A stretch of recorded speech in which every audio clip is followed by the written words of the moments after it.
and it's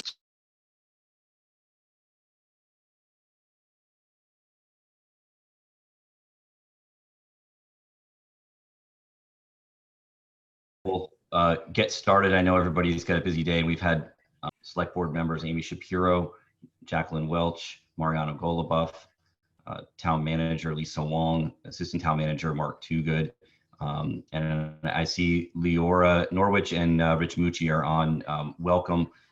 We'll take the agenda items out of order based on who is with us today. We'll start with Leora. I think our agenda item number 3 is in regards to the town common event that the Network for Social Justice is interested in. Welcome, Leora. If you could just give us a little bit of a background on kind of what you're looking for. You're on mute, Leora. Yeah, sorry, we can't hear you. That explains why when I said hi, no one said anything. Hi, everybody. Sorry. So it's still very much being formed, but what we were thinking is something more informal than formal.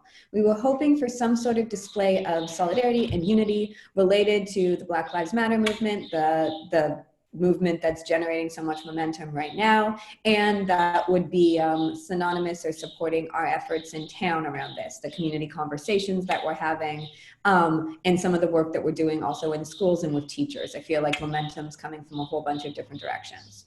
So what we were thinking is an informal banner or flag raising, either at the town common or potentially at the Rotary. We have a few different designs that we're looking at, or just the standard BLM flag, and then followed by or accompanied by a town pledge around anti-racism work. And what that could look like is obviously not up to me at all. I have lots of ideas, but I'd be happy to work with people on that.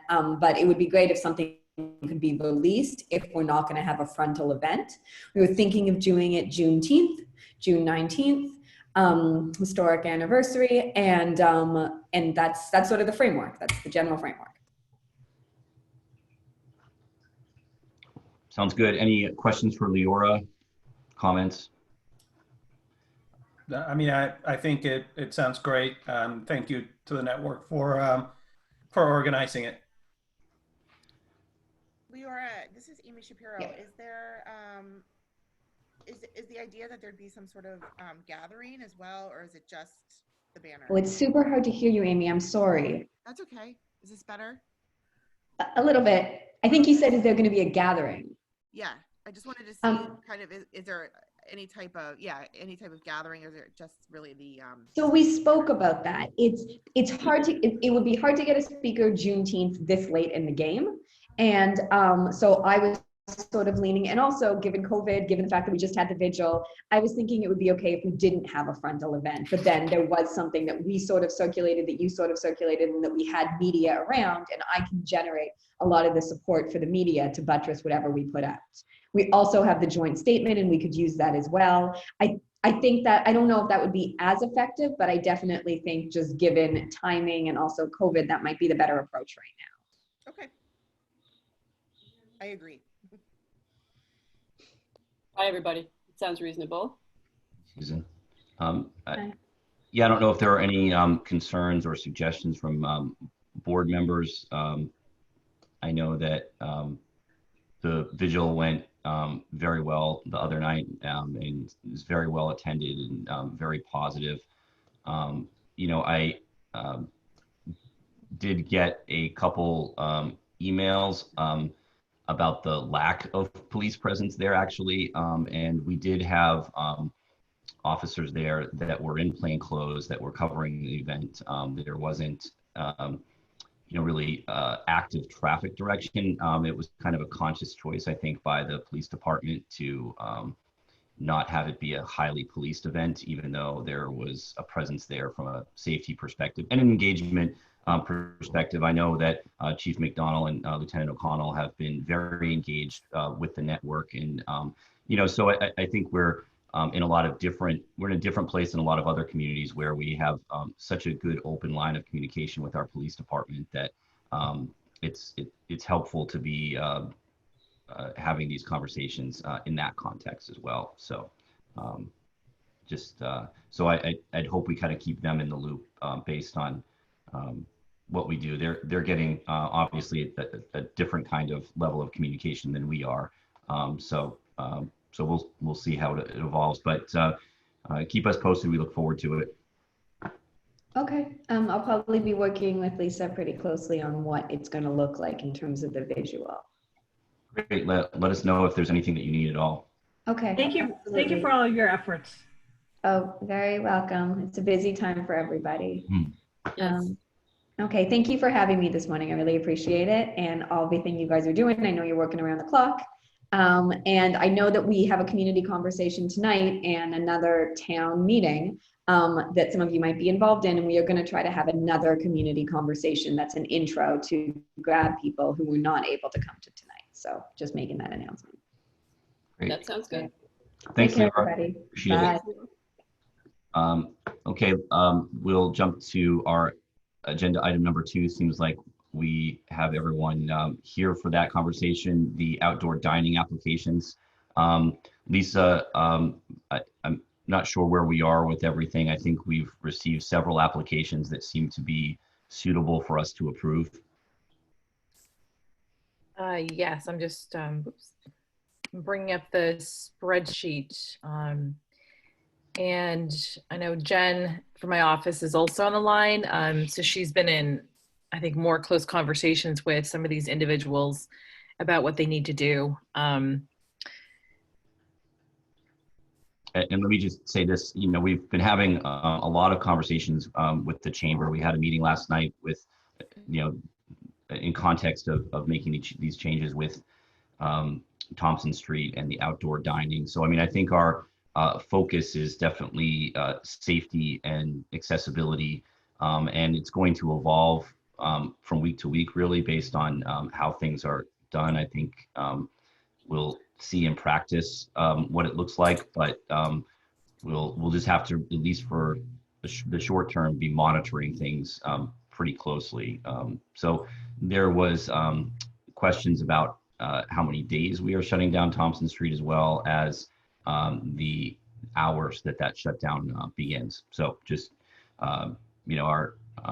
there was the perception that we were focusing very much on the restaurants and not so much on the retailers. So just passing that along. We have to meet both objectives, I think. So specifically, instead of closing Thompson Street at 4, there was a request that it would be closed at 5. And then instead of closing all day on Saturday, there was a request that it also be closed at 5. I guess Saturday is one of the, I think it actually is the busiest retail day for many of the stores. So I think there was a desire. I think we've heard that from the beginning. Sorry, Lisa. Yeah, we've been hearing that, all along, that Saturday is from most of the businesses there. It's not in need of us doing something during the day. So what we hear from residents is that they would be much more willing to go and to the town center if Thompson Street was closed, like it was during a Spirit Night. And if we can open up the parking in the Arizona, I think we should try having it closed all day on a Saturday, because I think the foot traffic, people feeling more comfortable being able to social distance, given how small the sidewalks are. There's a lot of people in town that we need to listen to, and what I've heard is overwhelming support for closing down Thompson Street, more or less permanently. So, but I think 5 p.m. Thursday and all day Friday, Saturday, Sunday is a good compromise. Sorry, Mike, did we hear specific feedback from the retailers on Thompson Street? Is that what you were saying, that who requested that Saturday during the day be drivable? Because I think I would want to certainly hear their point of view. They know it. They know their customers better than we do.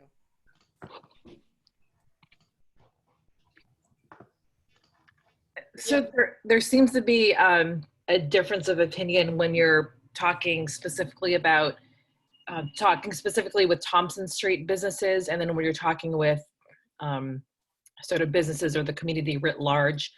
I think that everyone understands that from a recreation and social standpoint, that closing Thompson Street would be desirable.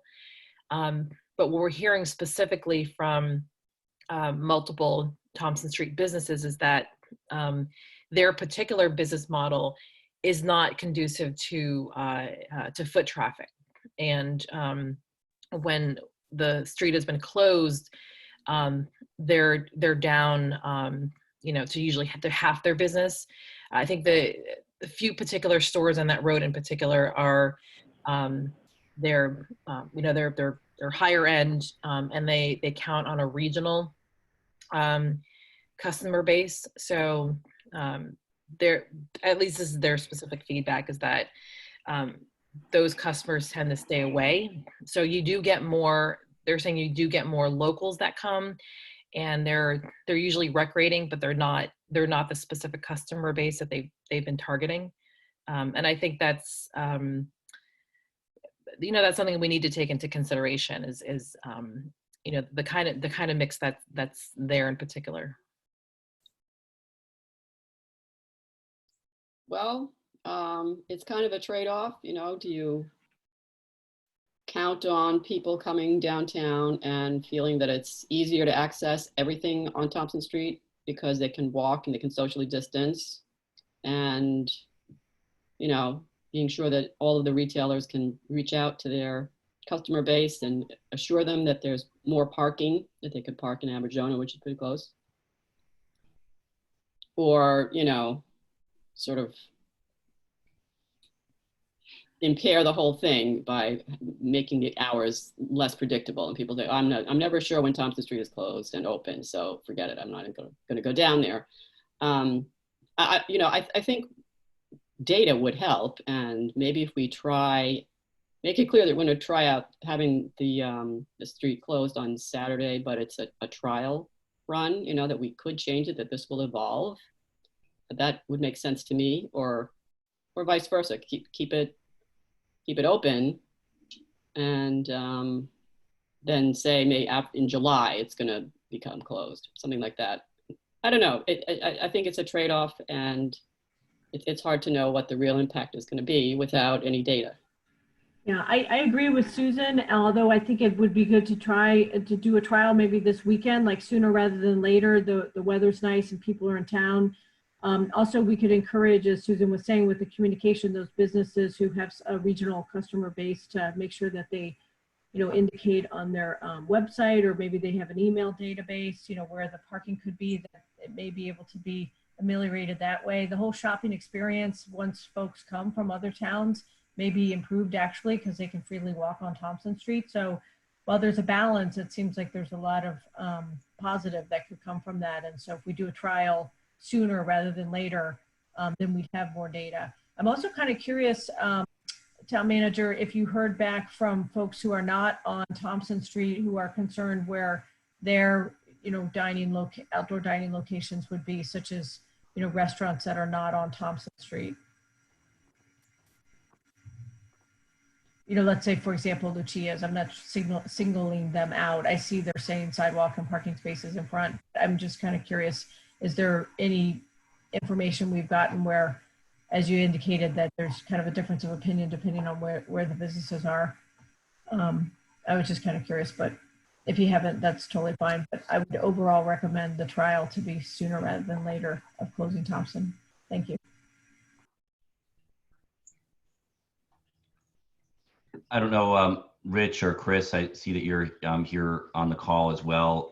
Is there any recommendation for the chamber? I know that you guys have been actively doing surveys and been engaged with the retailers and restaurant owners more regularly than we have. So would it be preferable to close Thompson Thursday, Friday, Saturday, Sunday?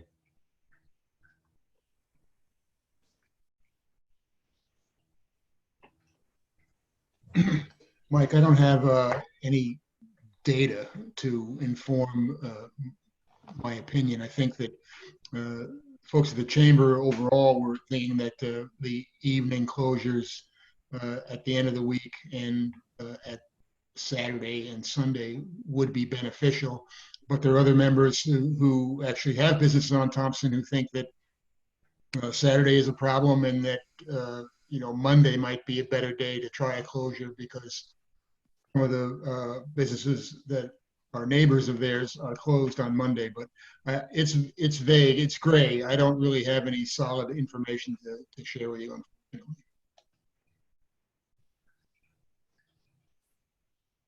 So,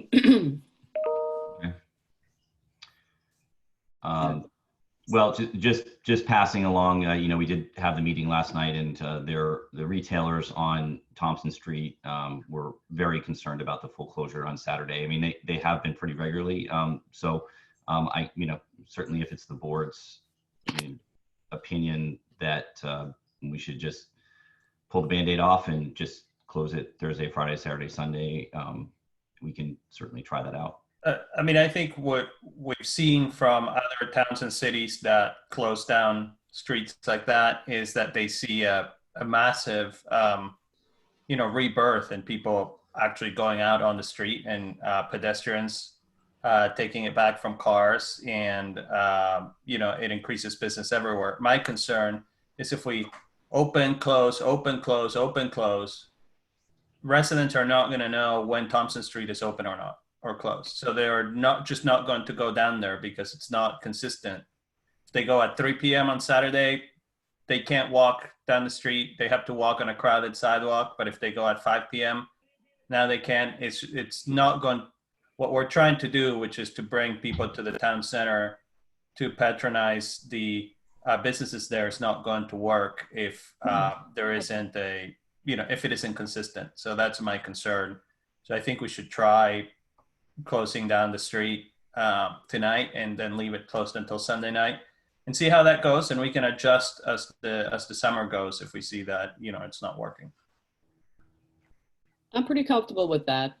Let's try it out. And, going forward, maybe this is a chamber, a little more publicity on the part of the chamber.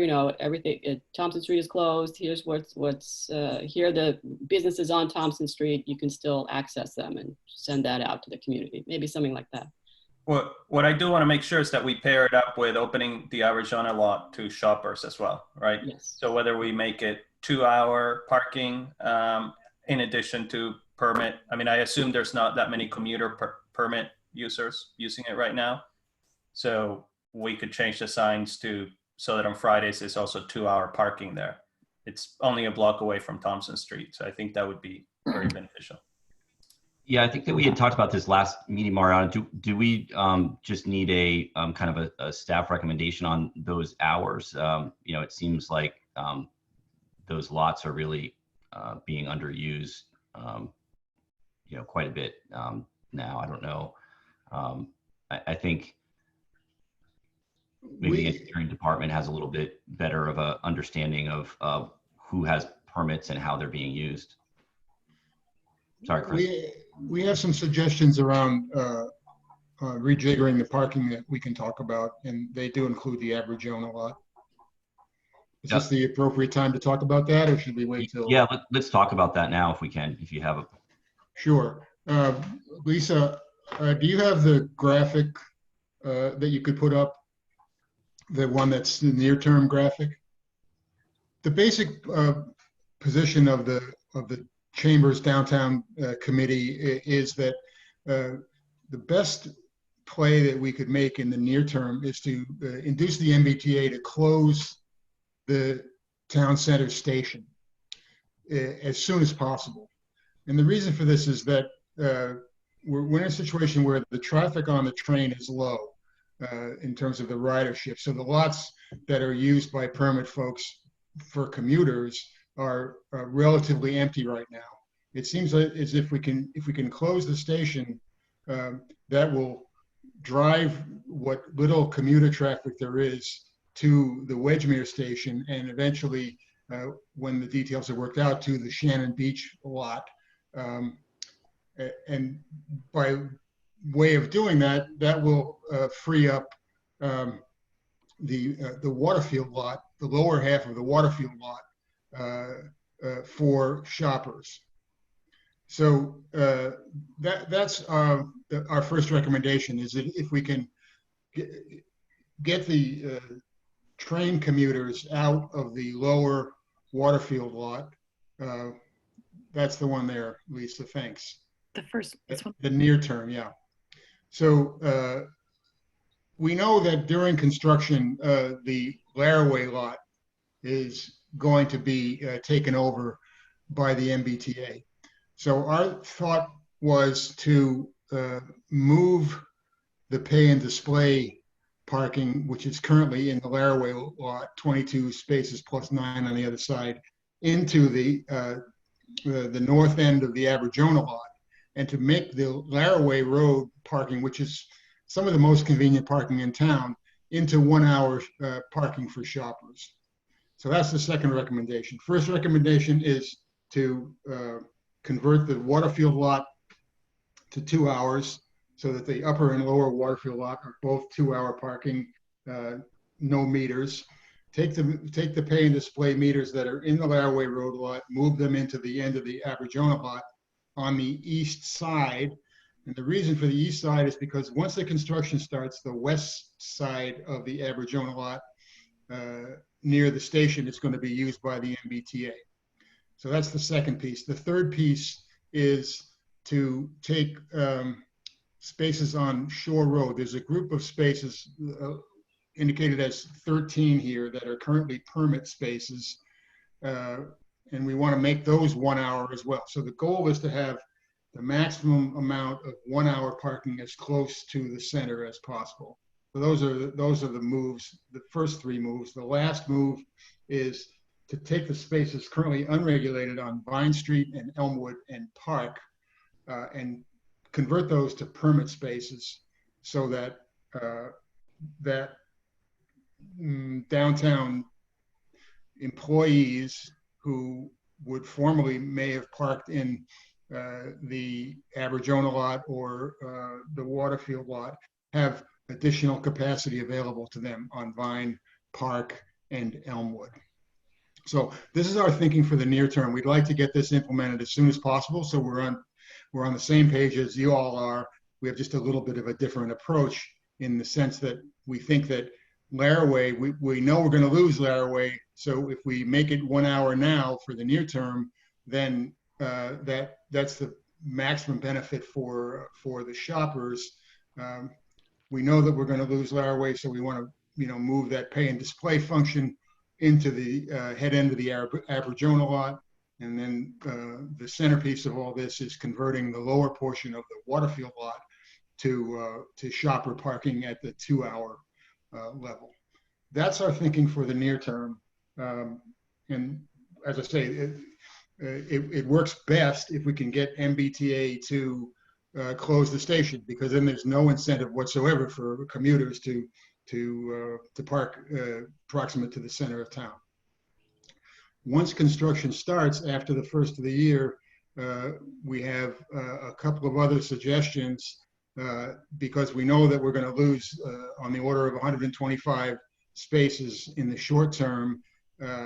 So what we want to do is to see whether a portion of the lot in front of the Jenks Center could be made into either 1 or 2 hour parking to give a little bit more space for shoppers. So that's the basic concept, Mike, that we think is appropriate. So I think that there are some short-term and longer-term goals in there, and unfortunately, I'm kind of a visual person as well, and part of that is that we've got to be able to communicate what we're doing well with residents. So in regards to the conversation about shutting Thompson Street down, people need to know where they can go and when, and so I think the question is, what can we kind of do immediately to complement what we're doing with the Thompson Street shutdown. It's a big ask for the MBTA to shut down the station. And I mean, I think that that may not be well received from at least some residents. I don't know, but maybe that is a evolving goal for us. But is there, have you guys come up with some sort of map that kind of reflects some of these recommendations? Yeah, the one that's on Lisa's screen right now is, you know, just the markup, if you will, of the downtown parking map. Okay. And I do want to say that the conversion of the Waterfield lot to 2 hours, that can happen willy-nilly of whether the MBTA wants to play along and close the station. It's really a matter of whether it's signed for permit or signed for other parking and other uses. It'll take a little while for people to get used to it, but both those lots, the Waterfield lot and the Aberjona lot, are I would say less than 20% capacity this week when I was walking around down there. There's nobody parking there. So if we force the permit parking into Aberjona and we change some of the Aberjona to pay and display, we can do that whether the MBTA wants to play along or not. Okay. That sounds cool. Mr. Chairman, so I appreciate the work that the chamber has put into doing this, but as far as, you know, whether the MBTA wants to play or not, I mean, I don't think we should be asking the MBTA to close down the station early. A lot of the concerns from residents have been that the station will be closed for 28 months during construction. There's a lot of people who walk to the train station. There's a lot of people who ride bikes to the train station, especially from the north side of town, who would be who will be affected by the closure of the train station. So I think we can figure out the parking issue. We can move people who park and take the train so that there's more parking for shoppers without closing down the station to those that walk and bike from the north side of town who rely on the station. So that's my view. We shouldn't ask the T to close it early, but we should make the Aberjona lot open for shoppers, whether it's pay and display, or I don't know how long it would take to move the pay station from Laraway. So I would be okay with saying that the north part of the Aberjona lot is 2-hour parking and leave for permit. He's worried about people riding their. I'm sorry, Jen? No. Sorry, I didn't mean to, I unmuted myself by accident. Oh, okay. We're on the basic same page, Mariano. I understand there are people who walk and there are people who ride their bikes. And I think, you know, if it's going to take multiple weeks to get the pay and display moved, then maybe the interim solution is to go to 2 hours at the head end of the Aberjona lot for the, you know, conceivable, you know, the short-term future. Yeah, and I'm okay with extending the 2-hour also on the the Waterfield lot as well. So that the bottom part could be 2-hour or permit, right? There's probably not that many permit users that are commuting right now via train to Boston anyway. I'd like to get rid of the permit there. I'd like to just push the permit parking into the Aberjona lot. Yeah, I think I would be okay with that. So I'm on board with like simpler is better at this point. And I think trying to get the MBTA to close the station early is probably not going to happen anyway. So I would like to focus on the Aberjona lot as opening that up for more use. I got to say, over the weekends, there are not many commuters anyway, and the Aberjona lot is pretty empty. So let's focus on that one. And I also had a question about Shore Road. Some of those spaces are really vital to the Griffin Center, and I want to keep those open for the Griffin Center because they're part of our downtown and something that draws people to Winchester from out of town. Right. We didn't touch those. We were just dealing with the 13 permit spaces that are between the Cullen lot and the Griffin. We didn't go up as far as the Griffin at all. And the Can I Griffin designated spaces. Sorry, Jackie.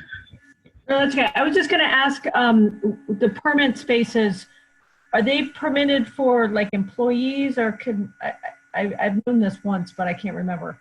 The permit is the same for commuters and for town center employees.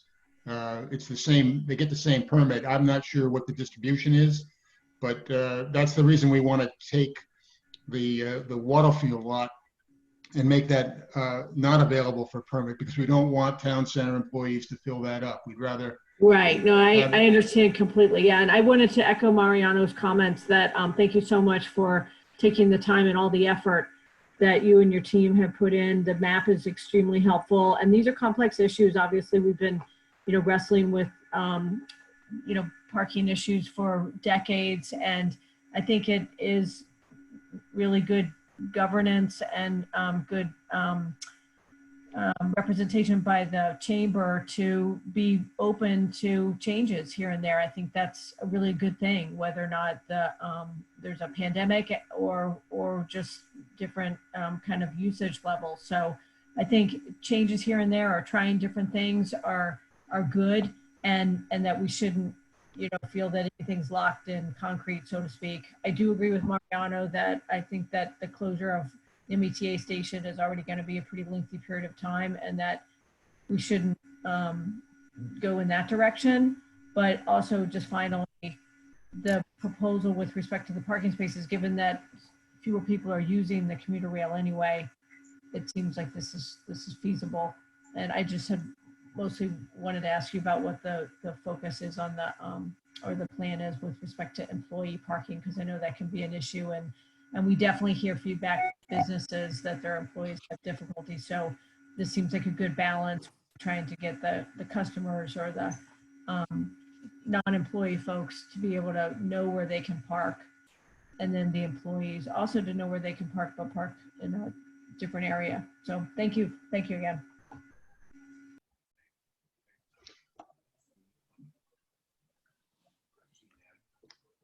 So as I said, Chris, too, this is going to be an evolving process, and we'll see how things are working. But it seems like at least the immediate suggestions of the Waterfield lot and Aberjona lot make sense. I guess I had a question on the pay and display. Is that do we have the ability to use? I mean, I know that we've started those several years ago and are in contract, but it seems like a lot more of the parking display systems are more just phone based and aren't don't have individual kiosks. And so I don't know if that's something we would evolve to. It certainly gives us a lot more flexibility, and I think for people that are using it more regularly, it becomes a little bit more familiar, a little bit more accessible. So if we are changing things over the next few years, which we probably will be based on construction, it'll be easier for us to do rather than moving physical machines around. So I don't know. Totally happy with that if we can figure it out. I just we didn't go that far. I agree with that totally, Mr. Chair. Because people are just used to using those, and it seems archaic and kind of like not, really responsive to what's easier to use to not have those. So I echo your suggestion, Mr. Chair, that we try to integrate that as much as possible. Okay. Any other questions or comments? Mike, how can we advance this to the next step? What can the chamber do to help you get this to action? Well, I think we're going to do it right now. So, we've got to. I wanted to wait on the kind of vote on the Thompson Street stuff so we can move. We can discuss it in context of this, but we'll move forward motions on both the Thompson Street and on the parking recommendations as well. And as I said, I mean, we have another meeting on Monday night. We can see how it goes over this weekend, and we can kind of tweak things at that point as well. It's mostly important just that we're not constantly changing things, even though. So I think adding parking is fine, but taking it away is going to be a little bit harder expectation wise. And I am a little bit concerned with some of the workers for our businesses and where they park. I know in the past when we've had construction or we've had to push them out a little bit farther on Aberjona, there's been some safety concerns as well when they're leaving late at night in a dark lot, walking down there. So just ongoing conversation, but we can keep it going. But for right now, I think we can move forward with these two kind of items. So I'll take a motion on Thompson Street and on the parking as well, if that's okay with the board. Mike, can I ask a clarifying question? Yep. Just want to make sure. So the motion was to close Thompson Street today and then not reopen until Sunday night. So that means we're closing all day on Friday? I don't know. I mean, it's up to the board. I mean, if we feel like we just want to do a full closure, from tonight until Sunday, I mean, I think it's not what the retailers were expecting. I mean, I think the retailers have been hit very hard as well, so we're sensitive to their interests. The restaurants have been able to do takeout and still, run the majority of their business. It's been a little bit harder for some of the retailers, but if we want to move beyond that and just have a broad closure, and that's the board's desire. I think if we have good signage, if we have the blue, public parking this way signage on Church Street and Butterfield pointing towards the Arizona lot, right? And we have other signage around that points people to parking. I think that, I'm not sure what the issue is with, people will still be able to access, actually a lot more easily be able to access any business on Thompson Street. I think that there has just been a concern that's been there over many years that success is tied to parking. So I think a lot of us may not believe that is necessarily true, but I think compounded with the COVID experience where retailers have been shut down, business has been shut down, now they want to reopen and they're fearful that I think that they have anxiety about that also impacting their reopening plans. And I think actually it may help, and so more than it will hurt, but I'm expressing their anxiety, and because we did have a meeting last night, particularly on this issue, and they were hoping the closures would start in the evening and go until that was their request. So yeah, Mike, I think I want to make sure that we're listening to their needs too. I think, can we start with closing every evening? That's still consistent. We know that if we can do Thursday, Friday, Saturday, Sunday evenings, or and start there, we can always expand if as the retailers become more comfortable with disclosure. But I think I'm more comfortable with just doing the evenings for now, at least through June. What is that? Two more weekends, and see how it goes and see how the retailers feel about it. And then we can always expand as we get into the summer months. But I'm just thinking about the different businesses on that street, and they're some of them are more retail, some of them, obviously Salon Aesthetic is there. There's, the real estate, there's another salon there. I just think that I just think it would be better to do a pilot of just the evenings and get a little bit more of a comfort level amongst the retailers, and then we can expand if we feel like that's the way to go. But I think we should start with the evenings, at least through June. Yeah, I don't disagree with that, but I was kind of looking forward to the Saturday experience. I also note that I'm kind of curious whether or not some of those businesses might typically have deliveries on Friday. I mean, obviously they can use a dolly cart, but if there's some other issues for a business day to have the street closed, that might be detrimental. So I guess for me, I think it'd be great to have it the nights of the weekends and also all day Saturday, but I'm open. I'd support what Amy's suggesting as well. Yeah, I wanted to put in the note that there are residences both around where, what's it called now, the Spot is, and also on Thompson itself.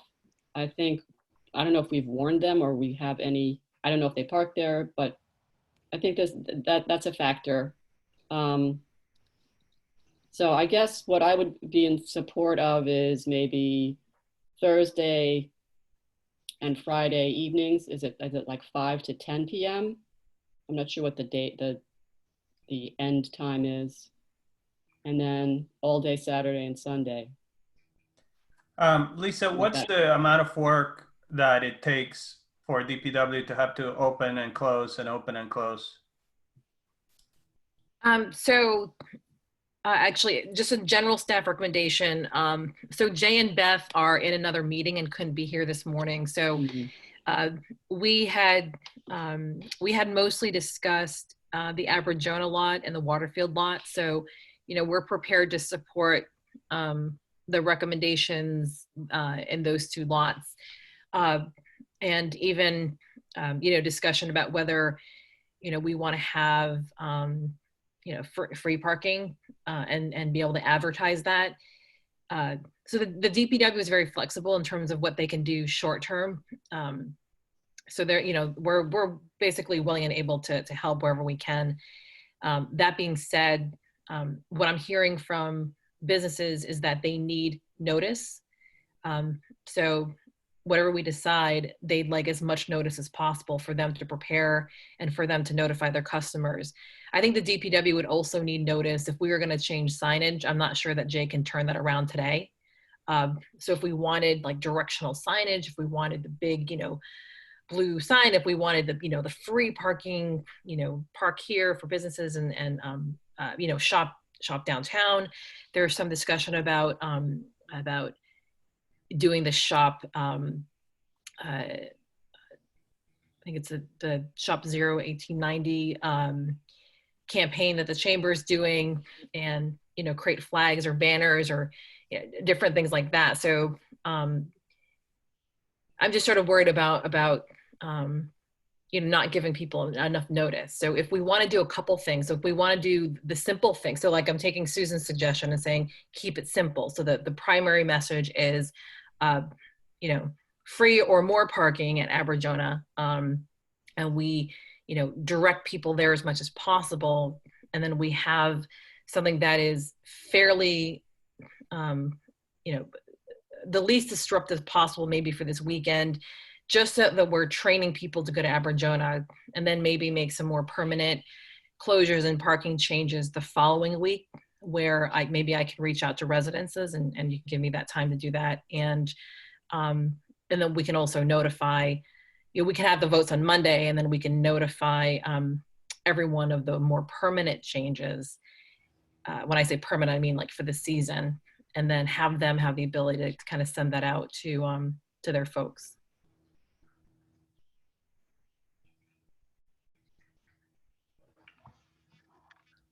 So Lisa, you're looking for like a pilot of closure starting Friday night and then all day Saturday and Sunday?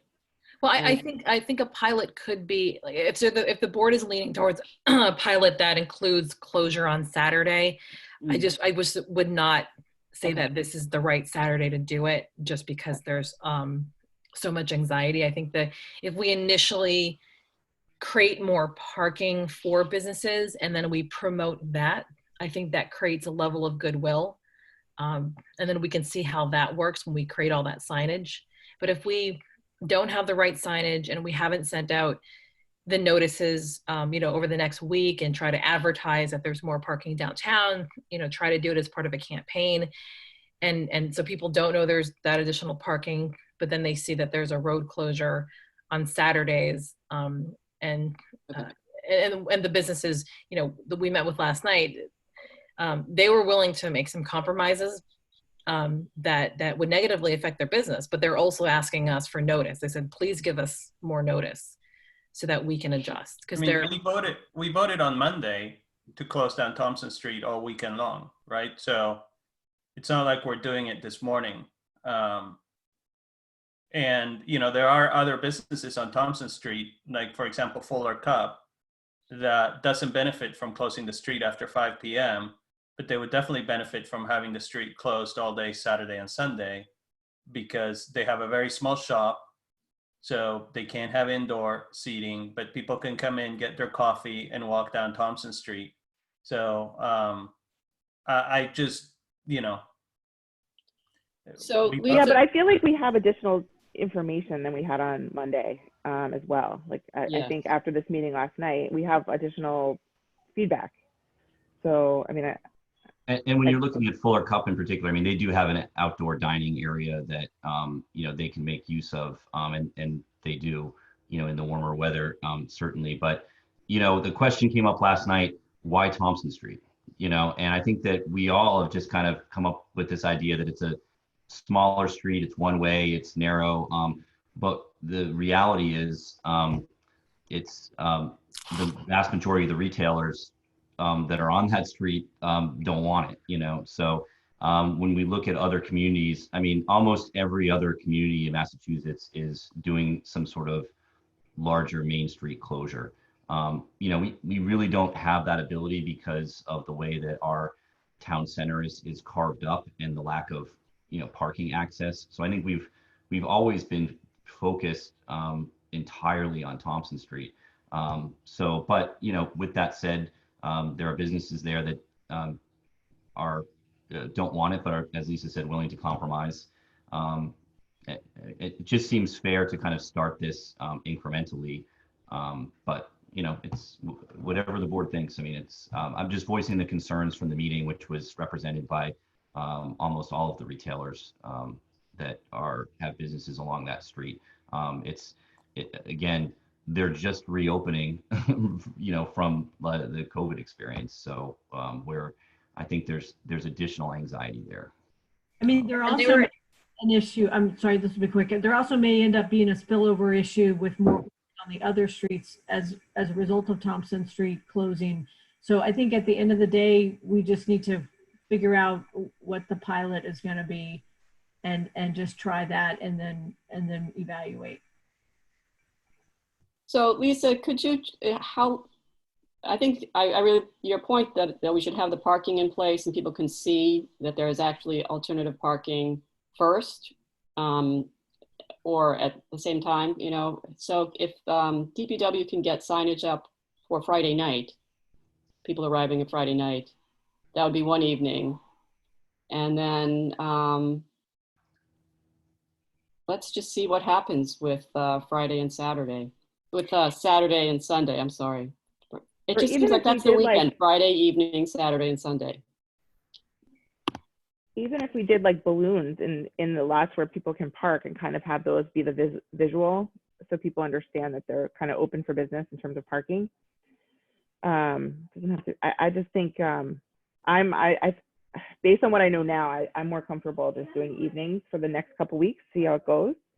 And there's no limit on what, you know, the retailers, so like Sweet Surprise and Revolve, they can open in the evenings, right? So if they choose to expand their hours to, you know, to be present and open during this time in the evenings, there's no regulations that they can't do that, right? So I know it's adjusting their business, and I get that that's not like you can't flip a switch to do that sometimes, but it does give them the opportunity to stay open, to have their, you know, for Revolve, I'm thinking, or Sweet Surprise, have their merchandise outside, open their doors to probably new clients that are at restaurants. So anyway, I'm just thinking that there's opportunity for the retailers to benefit from the evenings if they choose to. So there was, I mean, there are a number of retailers who discussed whether they have the ability or the financial means or the personnel to expand their hours. And I think that's certainly not as simple because I think a lot of them are trying to change their business models or move around their stores. And Right. there's some anxiety around the number of spaces that were going to be taken up by the outdoor dining, which we've approved some, but not all of them. So given that we're about to also have a bunch of approvals of outdoor dining and use of parking spaces, there was some anxiety about retailers about exactly how many of those spaces were also going to be taken. So I'm just wondering again, if we, I know this delays it a week, but the keep it simple part is that we have a lot of education to do in terms of letting people know what parking no longer exists on the street, helping people make those parking spaces safer and attractive. And then we also need to have an education about letting people know that overall there are actually more spaces. And there's a certainty of spaces in the lots and helping that way. I think there's just sort of information and anxiety overload, from the perspective of some retailers who are not knowing what spaces they're losing on their own street. What's going on with if the street's going to close. There's also anxiety over the closure of the Waterfield Bridge, the construction around McCall, the MBTA, COVID-19. So I'm, there's no easy solution. I think part of this is trying to balance everyone's interests. And if it was easy, we would have figured this out a long time ago. Okay, so I'm going to make a motion that instead of closing Thompson Street Thursday through the weekend this week, that we instead close Thompson Street to vehicle traffic except for the access by the postal vehicles to their lot, starting on Friday, June 19th in the evening from 5 to 10, and then all day Saturday the 20th and Sunday the 21st. And that we allow 2-hour parking on all of the Aberjona lot. What about this weekend? We're not doing it this weekend. The motion is to put it off until next weekend.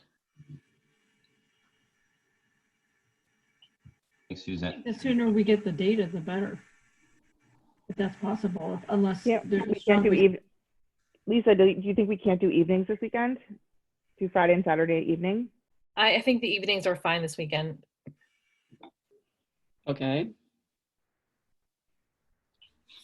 Just not during the day.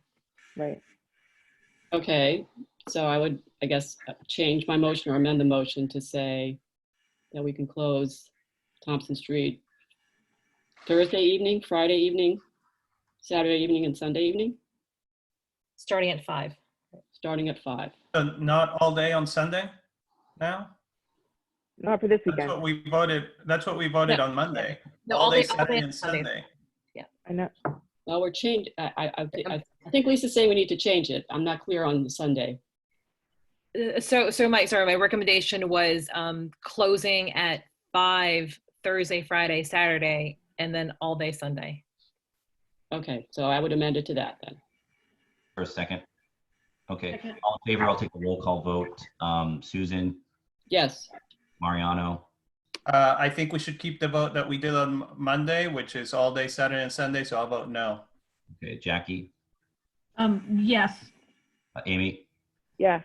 and yes for me, the motion carries 4-1. So I see that Rich has also posted in the chat here regards to the Aberjona lot and parking. So,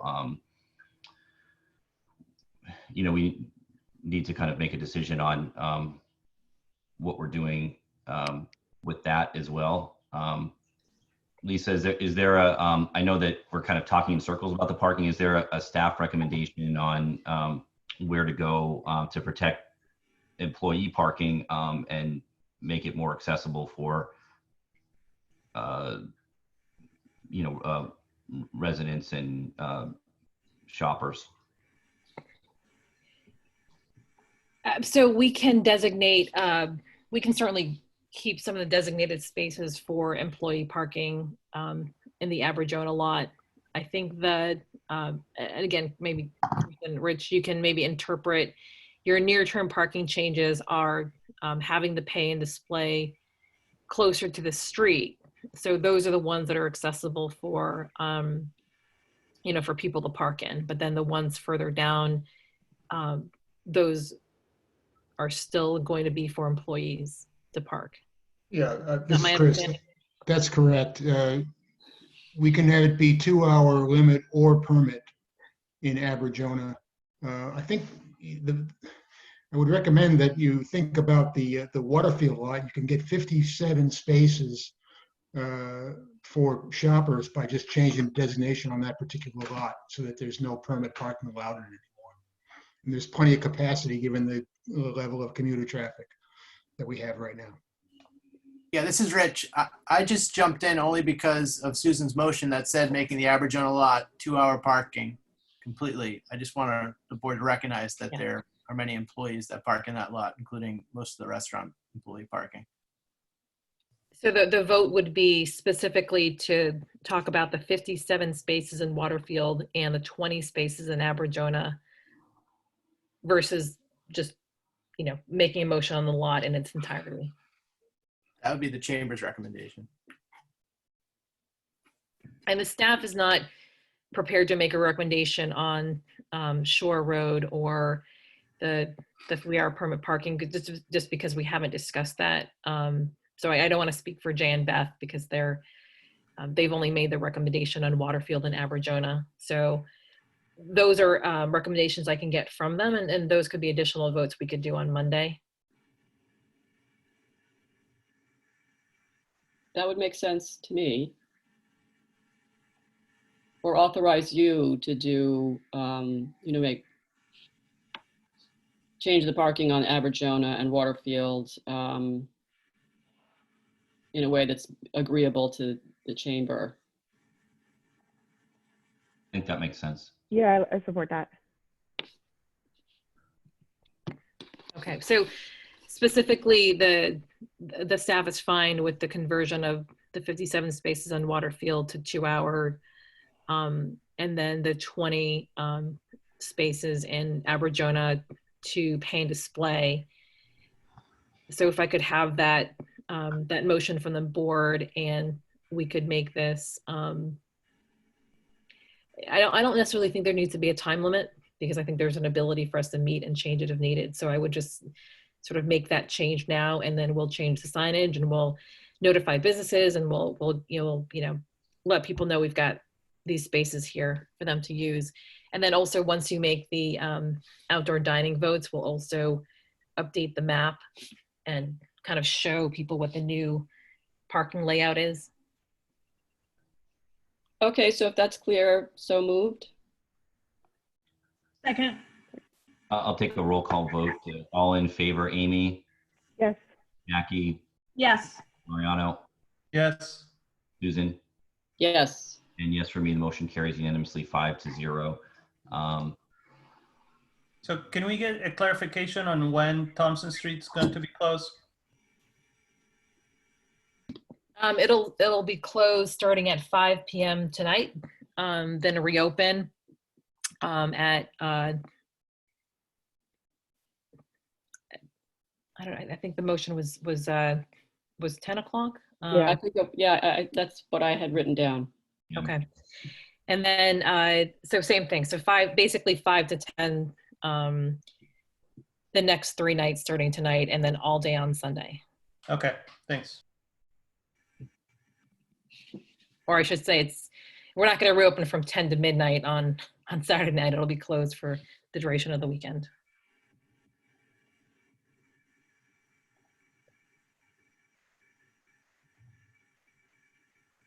I'll make sure this gets on the chamber website today so that folks know what's going on.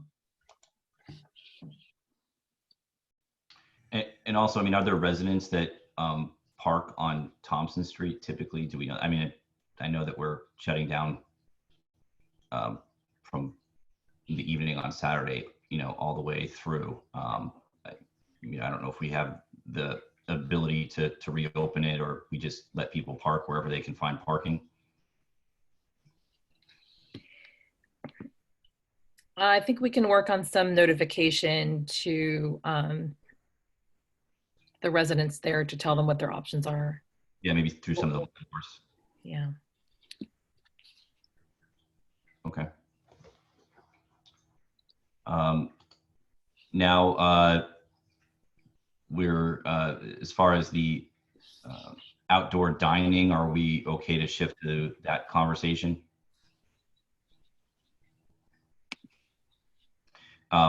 Just to let everybody know, we do have a hard stop at 10 o'clock. I think a couple of us have meetings to attend. So the stuff that we absolutely have to get to, like these dining applications, we need to kind of move through as quickly as possible.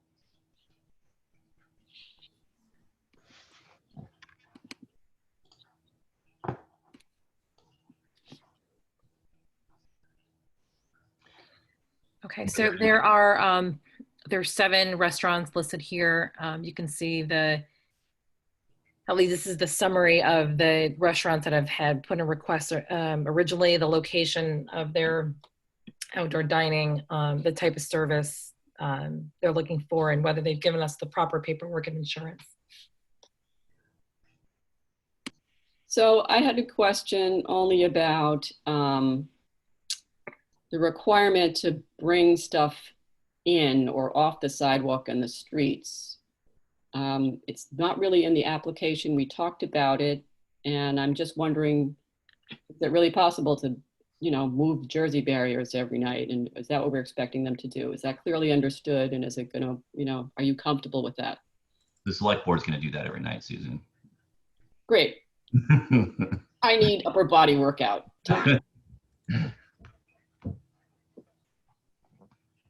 Susan, you weren't told that was the job of the vice chair? Yeah, no, not well, along with many other things.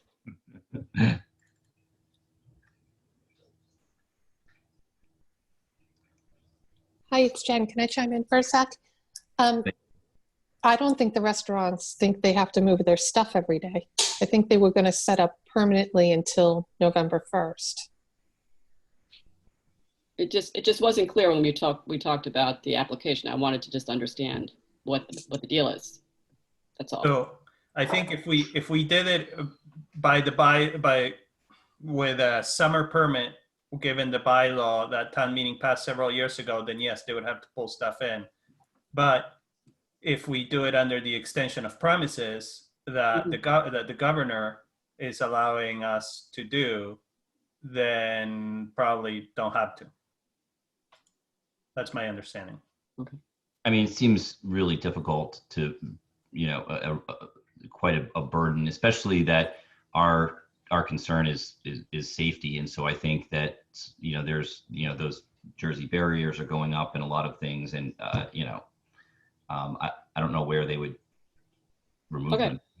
Yeah, I mean, so my question is, is DPW able to, deal with that? And is it going to be clear? I don't want a motorist to drive into a Jersey barrier at 11 o'clock at night. So I just want to be sure everybody's aware of that and that it can be done safely.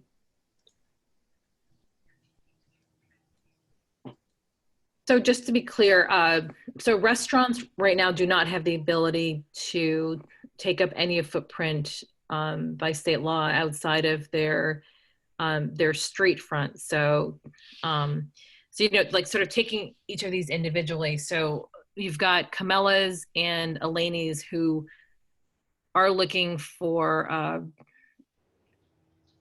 actually, and Lucia's that are looking for some spaces just to be reserved for takeout. So they're not taking up spaces for dining. So that's signage. That's just more, probably attractive signage than the temporary, temporary stations we have right now. So that's a little bit different. We also can't, I don't think we should say, like, for example, in Camellas, it's for Camellas takeout only. I think we should just have a more general takeout sign. There are, there might be other restaurants that might be next to, various restaurants that it doesn't make sense that this is, for one restaurant, this is for another. We'll just have sort of general, these are takeout parking spaces. And I then- thought Lucia's wanted tables, not just a spot for takeout. They Yeah, want that's both. that's how it looks, and plus it says table under service type. Am I misunderstanding? It's Eleni's and Camilla's. So I thought Lucia's wanted both. I thought they still. Oh, they do want both. You're a right, takeout Lisa. I'm spot. sorry.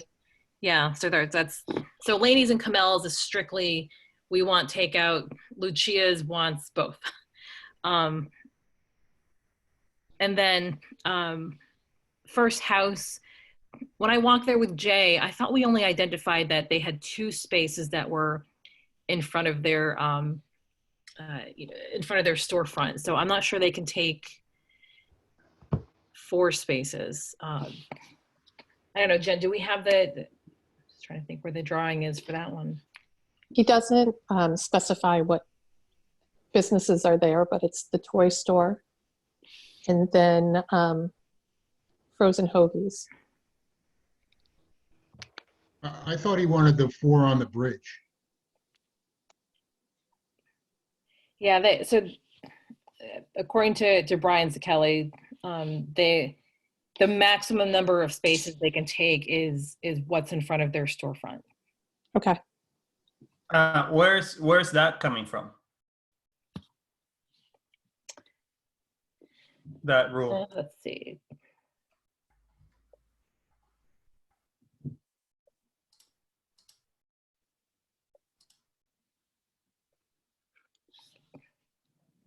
I'm just seeing if I can get Brian to call in. I think Brian's off today, Lisa. Good morning. Hey, I'm sorry to bother you. So the provision that a restaurant cannot take more than their storefront.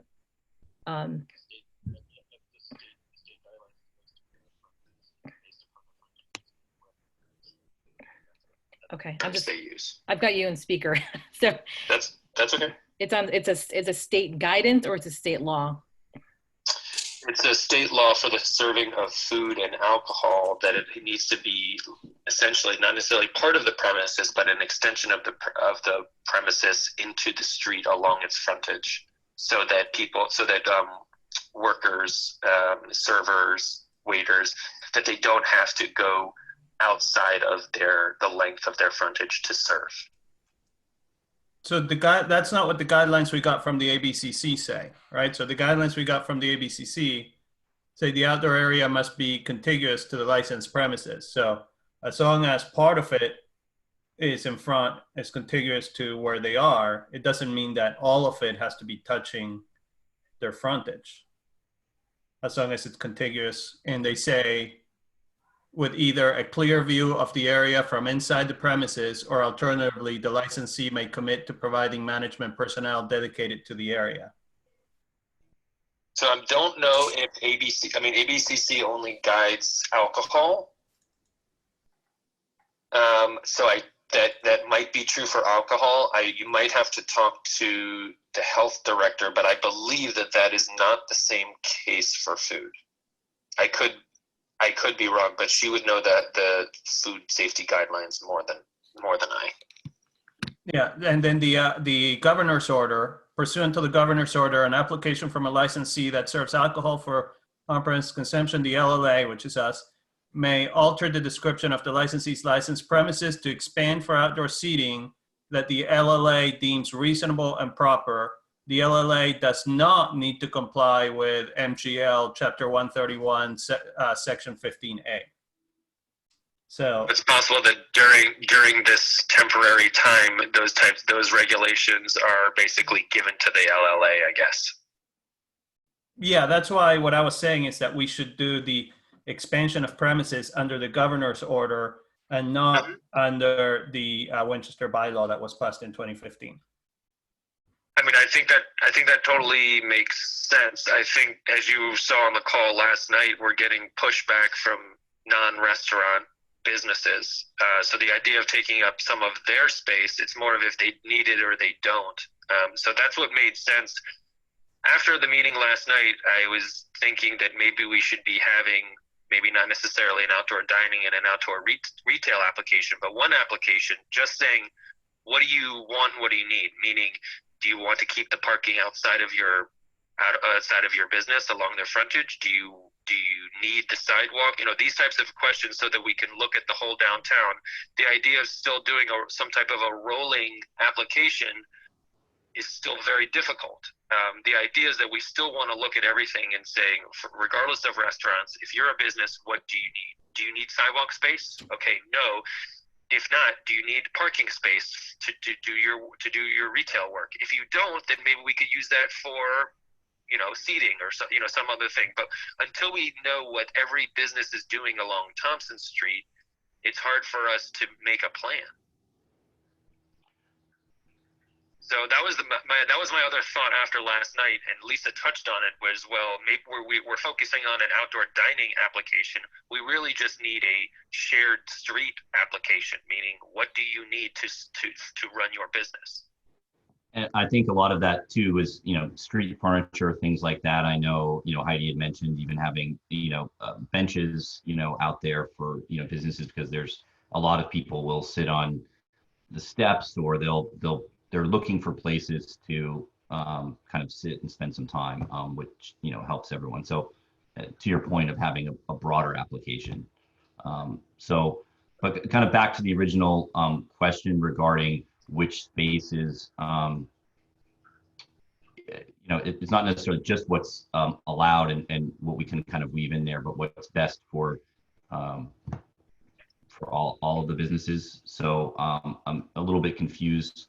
Lisa, can we go back to the request on the specific parking spaces? Just to clarify what, you know, where we are. Yeah, I mean, do you want to take one of each of these at a time, one at a time? Yeah, let's just do that. Okay, so 8 Tivoli is looking for 3 parking spots out front. So that is within their, let's see, that's within their footprint. Let's see if I can pull up their. Were there any board questions on the Atavola request in particular? I guess. Sorry, Susan. I was just going to say, my only thought is that we just want to make sure, because that road is crazy with people coming in and out. And with speed, so just make sure that we may need to have different barriers there than in some of the other locations, but otherwise I'm in support.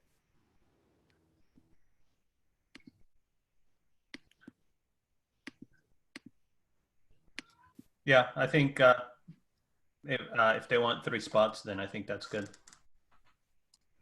So we'll need to approve these individually. I move that we approve the Atavola application for outdoor dining as presented. Can we call them for extension of premises, just to make sure that it's under the governor's order? Okay, so we approve the application for an extension of premises for outdoor dining as presented. Second. All in favor, I'll take a roll call vote. Jackie? Yes. Amy? Yes. Mariano? Yes. Susan? Yes. Yes, for me, the motion carries unanimously, 5-0. Next up.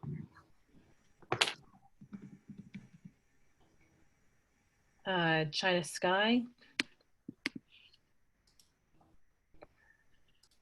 For China Sky, I had a question, yeah, about it looks like they need to cross the street to serve some of those tables. You know, they're going to have waiters and service people going across whatever street that is that I'm blocking on. Converse? No.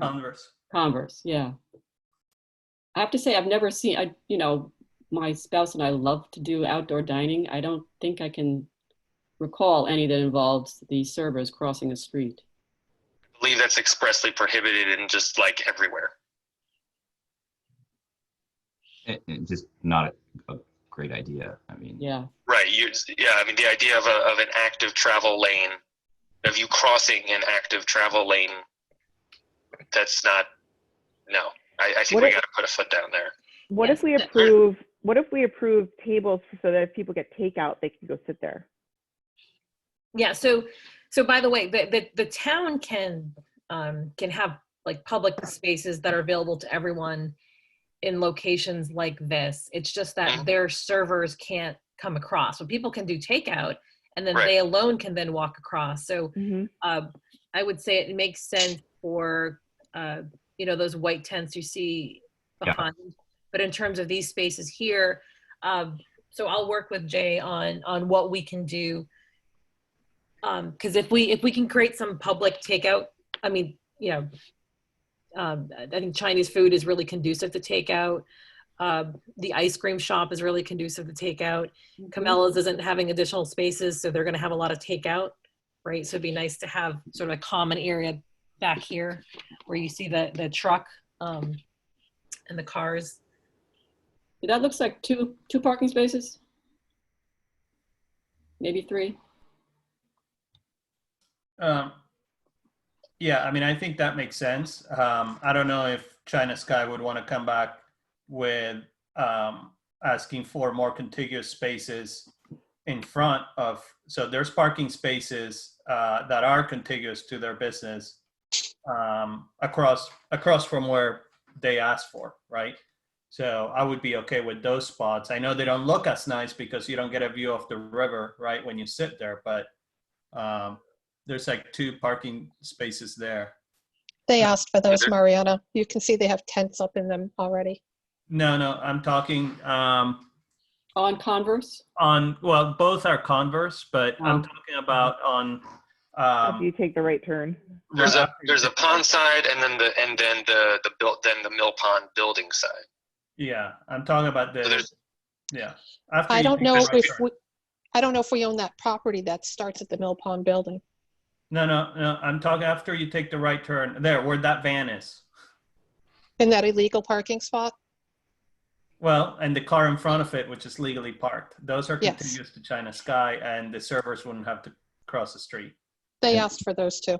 They asked for those, but not for spots there. Only, it appears, just to put tables on the sidewalk. And, No, I think they want the parking spots. oh, okay. All right. Yeah, and I think that we just have to be, very clear and put enough barrier in place there for when people are taking that really sharp turn that there's just high visibility to those tables. I mean, it's just. We also have to check with the fire department to make sure the fire trucks can swing. Like that white van is a safety hazard because a fire truck would never be able to make it around that corner. Well, that's rare. Nobody ever parks there, Jen.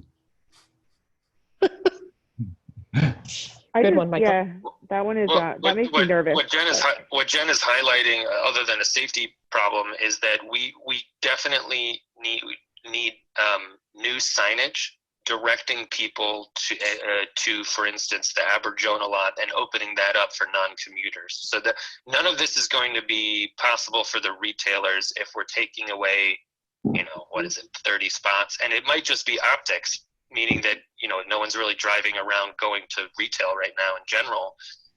But I think having some signage on wherever we're closing spots, so somewhere on Converse, somewhere on Main, and somewhere on Thompson, to be directing people to the Aberjona lot, which is the closest lot to Thompson Street. Yeah, so Brian, the board did vote to change 77 spaces in Aberjona and Waterfield lot to the 2-hour spaces. So we'll work with Jay on signage on that. Yeah, we just got to, yeah, exactly. I think that's great. I'm glad that happened. But yeah, I think it will be useless without proper signage. I just got off the phone with Jennifer Murphy. She has no problem with First House Pub having 4 spaces in front. She'd rather have more space than less because of COVID. But she is concerned of people congregating on Thompson Street. So I told her I would relate. Yes. So just in general, when it's closed, the idea of more people not socially that's certainly right. It would be technically considered a street festival, and those are not allowed until phase 3.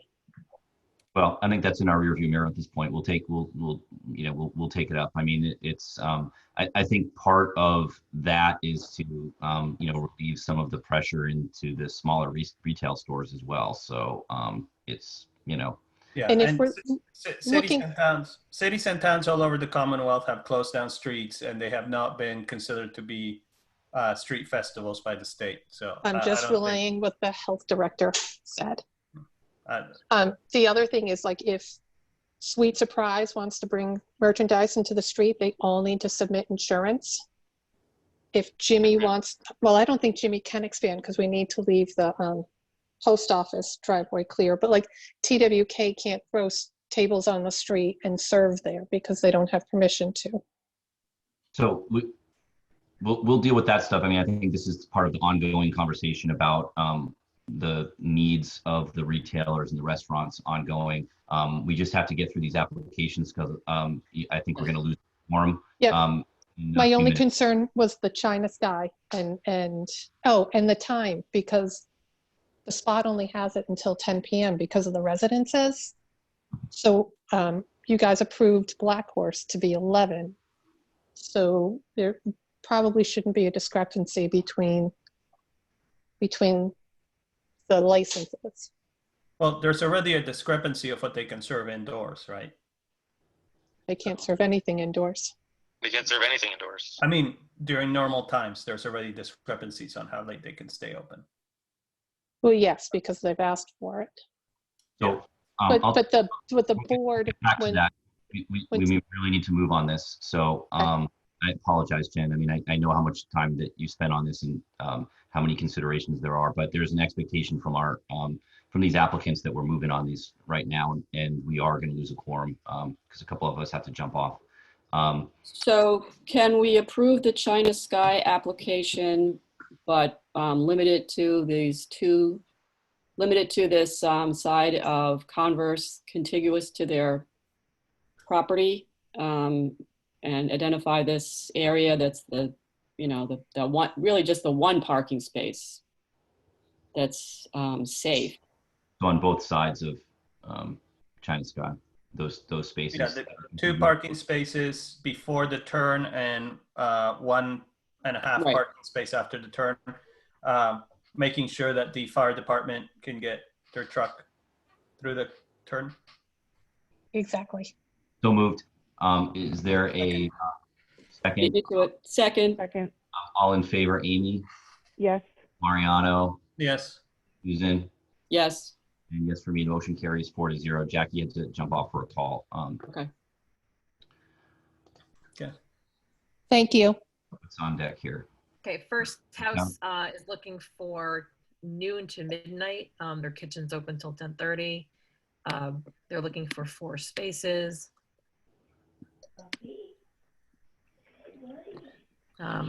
Any questions? Sorry. Or It looks like they Jen looks said like that- they have maybe 2 spaces in front of there, and then now Frozen Hoagies. It looks like they've applied for some as well, Jen. Right. So looks like Frozen Hoagies only First wants House, sidewalks. First House looks like it's taking too many spaces. So Frozen Hoagie wants to be on the sidewalk. Okay. And then where would the pedestrians go if they're going to be on the sidewalk? There's enough space. They're only putting tables right up against the great. building. Okay, that's good. Any questions or issues? A staff recommendation on this, Lisa? Well, when it comes to First House, I would imagine that we would still need to talk to the abutting properties, on not that the Century Bank needs, outdoor anything, but I might want to just see what the other retailers say about that. 4 spaces seem like a lot. Yeah, we did. So I guess I moved to. Go ahead. Hold on. Sorry. I'm also wondering, like, noon to midnight seems like an awful long time. Yeah. I feel like that's very out of line with what we're doing with others. I'm wondering, do we just do 5 to midnight? Well, he's open for lunch. I get Right, that, but I'm just saying. Like, So are we saying that the Jersey barriers have to be moved every day? I thought the Jersey barriers were going to permanently stay in these parking spots.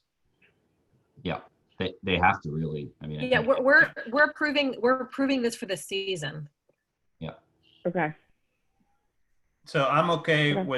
with the 4 spots, and we just got a recommendation from our health director that more spaces is better because of COVID-19. So I'm okay with the application as is.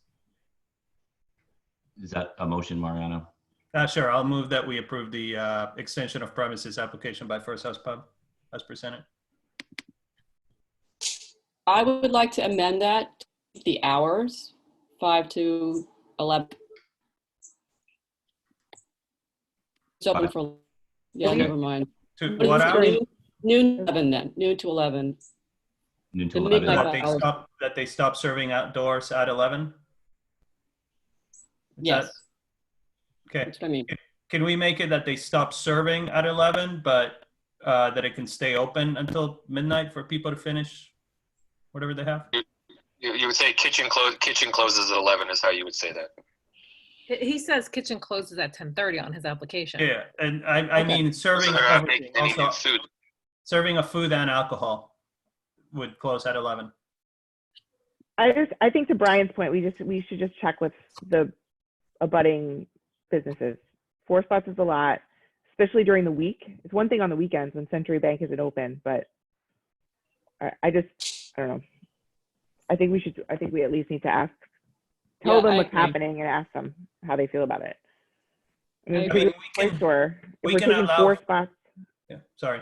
Go ahead. I was just going to say 4 spots in front of the toy store, that could be really detrimental to him. So we can allow 4 spots now. I mean, our restaurants are really suffering right now, right? So my view is we allow them 4 spots now, and if it's really detrimental to the businesses around and we need to adjust it to 3 spots, we can take that up next week. The confirmation letter I'm sending out to everybody would say this agreement may be amended at any time if determined by the town of Winchester. So you could do the 4 spots now, and then if it becomes an issue, we can tell him he has to move it down to 2 or 3. Okay. Mariano, Yeah, these are all having to do with licenses, so they can be rescinded at any time. Yeah, you guys control their common vics and their liquor licenses. Okay. All right. Then I'm comfortable. so So Mariano, second, I don't know. Yeah. Someone seconded that. clarify that motion just because, All right, yeah, so so I move then that we approve the extension of premises application by First House Pub with serving of food and alcohol not to exceed the hours of noon to 11 p.m. And that the premises not be occupied beyond midnight. Second. all in favor, I'll take a roll call vote. Mariano, Yes. Susan, Yes, Amy, Yes. and yes for me, the motion carries unanimously 4-0. What's up next? Yep, frozen hoagies, 2 tables outside, adequate distance. 7 days a week, noon to 9, recommendation to approve. I move that we approve the Frozen Hoagies application, extension of premises application for outdoor dining as presented. Second.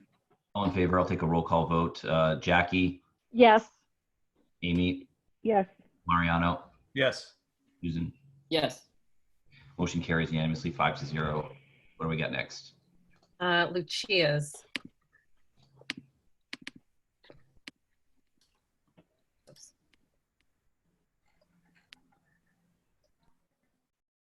Actually, while I pull up the relevant ones, so there's so Camilla's wants Camilla's and Eleni's want spots reserved for takeout. So can we just do that one quickly? Lisa, we can do that under the existing authorization that we gave you a few weeks ago. Right? Great. So I can just go ahead and do that. Okay. So Camilla's 7 days a week, 11:30 a.m. to 11 p.m. How many parking spots is it? 1, 2.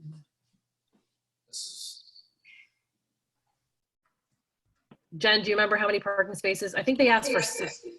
They asked for 2. For who, Lucia's? No, Lucia. Camilla's. Camilla's Lucia. asked for, No, Lucia's. Lucia's. Lucia's asked for the 3 spots out front for tables and 1 spot as takeout at the end in front of Scotty Insurance. So this green here. What's our Wait, there's 5 spots in front of Lucia's, right? 4 in front of Lucia's and 1 in front of Scotty. Right? 4 in front of Correct. Lucia's, yeah. Seems. Lisa, what do you think?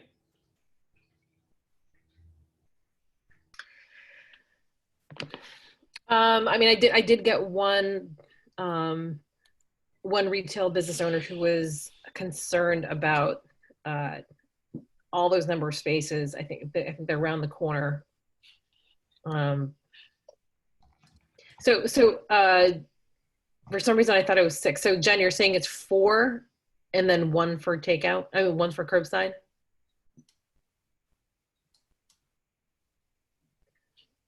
Yeah, Yes. the maximum number of spots in front of Lucia's is 5. So 4 in front of Lucia's and 1 in front of Scotty. Right, so he's asking for the Scotty insurance as a curbside. Okay. I think like the other one, like First House, we can approve this, and then if we need to amend it because we're seeing a negative impact on retailers around the corner, then we can talk about that. So I move that we approve the application for the extended premises application for Restaurant de Lucia's as presented. Second. All in favor, I'll take a roll call vote. Amy? Yes. Mariano? Yes. Susan? Yes. Jackie? Yes. And yes for me, the motion carries 5-0 unanimously. All right, what else we got here? We need the acceptance of donation for $2,000 from the Preston and Flannery families to support Salt Marsh Park. So moved. Second. And then, sorry, to accept the grant from Cummings Foundation. So you're accepting all of those together to the Council on Aging for $100,000. With gratitude. With gratitude, yes. Yes. Second. All in favor, we'll take a roll call vote. Amy? Yes. Mariano? Yes. Susan? Yes. Jackie? Yes. And yes, for me, motion carries And unanimously. then there are 3 sets of minutes. I'm not sure if you want to move that now. Can we push that? I haven't even looked at that, to be honest Yeah, with you. let's do that. We'll push that off. Yep. Okay. Okay. Anything else? What time are we meeting tonight? I think we're posted for 7, right? I think. 7. Are we actually meeting, or is it just in case there's something that comes up at town meeting? So I think that we'll meet just before at like I guess just to open the meeting in case we need to vote. Okay. So 7:15 is fine. I mean, do we have to be here at 7? So I would say 7:20 even. I mean, we're just opening the meeting. Okay. So we only need Thanks, Brian. 3 of us to do that, really. Sure thing. No problem. If other people have things to do. So we'll say, 7:20 to be on the meeting tonight. So I'm going to take a motion to adjourn. So moved. Second. All in favor, Amy? Yes. Mariano? Yes. Jackie? Yes. Susan? Yes. And yes, for me, motion carries unanimously. We're adjourned. Thank you very much, everyone. Thank you, Lisa and staff, and Jen, especially for doing so much on this. I know it's been pretty hectic and a lot faster than local government is usually working. So we appreciate it. So thanks. Take care. Yeah. Thank you guys for being for taking out, doing the job of an economic developer or economic development director, sort of with the duties distributed across 4 people. So thank you. Of course, it's a good team. Thank you, everyone. Thanks a lot. Thank you. Thank you.